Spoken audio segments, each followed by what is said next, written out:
story of the three little pigs. Retold with drawings by L. Leslie Brooke. Once upon a time there was an old sow with three little pigs, and as she had not enough to keep them, she sent them out to seek their fortune.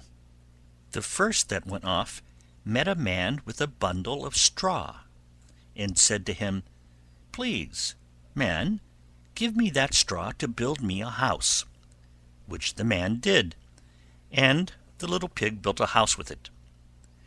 Presently came along a wolf, and knocked at the door and said, "Little pig, let me come in." To which the pig answered, "No, no, by the hair of my chinny chin chin." "Then I'll huff, and I'll puff, and I'll blow your house in," said the wolf. So he huffed, and he puffed, and he blew his house in, and ate up the little pig. The second pig met a man with a bundle of furs, and said, "Please, man, give me that furs to build a house," which the man did, and the pig built his house. Then along came the wolf, and said, little pig, let me come in." "No, no, by the hair of my chinny chin chin." "Then I'll puff, and I'll huff, and I'll blow your house in." So he huffed, and he puffed, and he puffed, and huffed, and at last he blew the house down, and ate up the second little pig. The third little pig met a man with a load of bricks, and said, "Please, man, give me those bricks to build a house with." So the man gave him the bricks, and he built his house with them. So the wolf came, as he did to the other little pigs, and said, little pig, let me come in." "No, no, by the hair of my chinny chin chin." "Then I'll huff, and I'll puff, and I'll blow your house in." Well, he huffed, and he puffed, and he huffed, and he puffed, and he puffed, and he huffed, but he could not get the house down.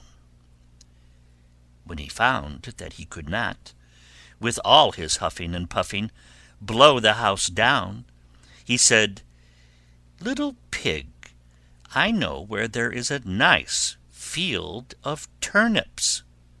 "Where?" said the little pig. "Oh, in Mr. Smith's home field, and if you will be ready tomorrow morning, I will call for you, and we will go together and get some for dinner." "Very well," said the little pig, "I will be ready. What time do you mean to go?" "Oh, at 6 o'clock." Well, the little pig got up at 5, and got the turnips, and was home again before 6. When the wolf came, he said, little pig, are you ready?" "Ready," said the little pig. "I have been and come back again, and got a nice pot full for dinner." The wolf felt very angry at this, but thought that he would be up to the little pig somehow or other, and so he said, little pig, I know where there is a nice apple tree." "Where?" said the pig. "Down at Merry Garden," replied the wolf, "and if you will not deceive me, I will come for you at 5 o'clock tomorrow, and we will go together and get some apples." Well, the little pig woke at 4 the next morning, and bustled up, and went off for the apples, hoping to get back before the wolf came. But he had farther to go, and had to climb the tree, so that just as he was coming down from it, he saw the wolf coming, which, as you may suppose, frightened him very much. When the wolf came up, he said, "Little pig, what, are you here before me? Are they nice apples?" "Yes, very," said the little pig. "I will throw you down one." And he threw it so far that, while the wolf was gone to pick it up, the little pig jumped down and ran home. The next day the wolf came again, and said to the little pig, "Little pig, there is a fair in the town this afternoon. Will you go?" "Oh, yes," said the pig, "I will go. What time shall you be ready?" "At 3," said the wolf. So the little pig went off before the time, as usual, and got to the fair, and bought a butter churn, and was on his way home with it, when he saw the wolf coming.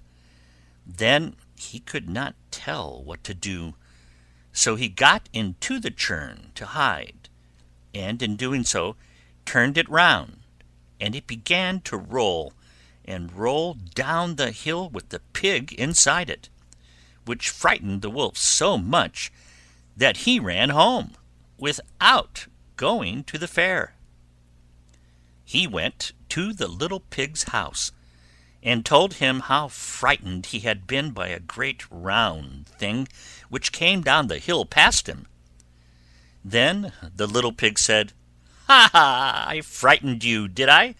I had been to the fair and bought a butter churn, and when I saw you I got into it, and rolled down the hill." Then the wolf was very angry indeed, and declared he would eat up the little pig, and that he would get down the chimney after him.